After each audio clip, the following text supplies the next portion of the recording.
This is VOA News, reporting by remote. I'm David Byrd.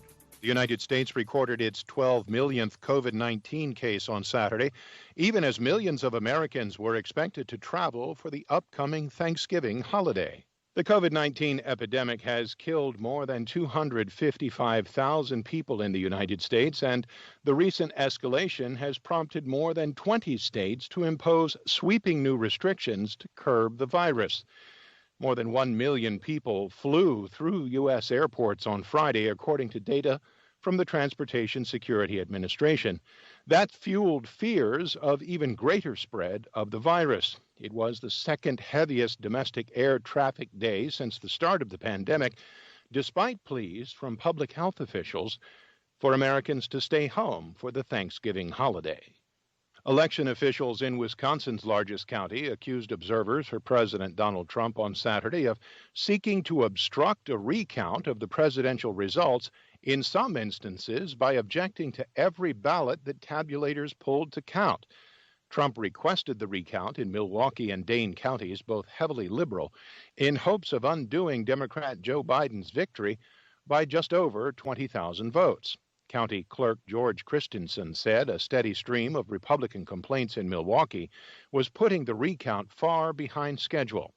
Meanwhile, a group of Republican politicians and voters filed a lawsuit in state court in Pennsylvania, arguing that a 2019 law that cleared the way for expanded absentee voting was unconstitutional. An attorney at the Public Interest Law Center in Philadelphia, Benjamin Geffen, said the lawsuit, like dozens of others filed by the Trump campaign and its allies, would not get far in court. You can find more on our website, voanews.com. This is VOA News.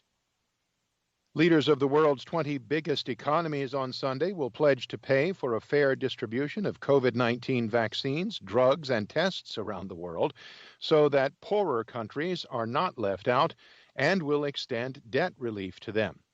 In a draft of a communique seen by the Reuters news agency, the leaders said they would spare no effort to ensure their affordable and equitable access of vaccines and therapeutics for all people, consistent with members' commitments to incentivize innovation.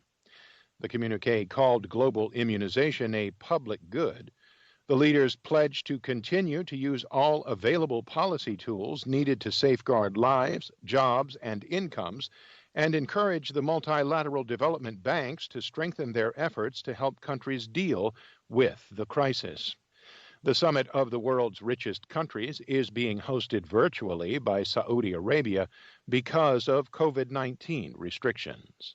The Islamic State's affiliate in Afghanistan is being blamed for a deadly morning mortar and rocket attack that killed at least 8 people and wounded several others in Kabul on Saturday. Reuters' Adam Reed reports. The explosions set off warning sirens from embassies, and the attack comes just 2 days before a major conference for Afghanistan in Geneva. Afghanistan's Ministry of Interior said along with the dead, dozens more have been injured in the blasts, with many requiring hospital treatment. Spokesman Tariq Arian said terrorists mounted 14 rockets in a small truck and set them off. He added that an investigation was ongoing to find out how the vehicle got inside the city. One of the rockets landed close to the Iranian embassy, but it later said in a statement that there were no casualties among its staff. That's Reuters' Adam Reed.